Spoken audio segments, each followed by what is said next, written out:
ইসলামটাই টিকে আছে 5টা খুঁটির মধ্যে। বুনিয়াল ইসলাম আলা খামস, 5টা স্তম্ভের মধ্যে ইসলামটা আছে। ইসলামের স্তম্ভই হচ্ছে 5টা। তো 1 নাম্বার স্তম্ভ কি?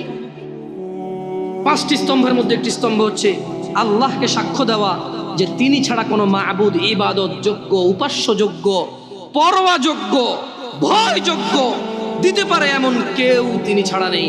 তিনি ওয়াহ্হাব, তিনি রহমান রহিম, ওয়াদুদ, গফুর, করিম, তিনি সত্তার, জব্বার, তিনি কাহ্হার, তিনি বিচার দিবসের মালিক, তিনি পৃথিবীর মালিক, তিনি আসমান ও জমিনের মালিক।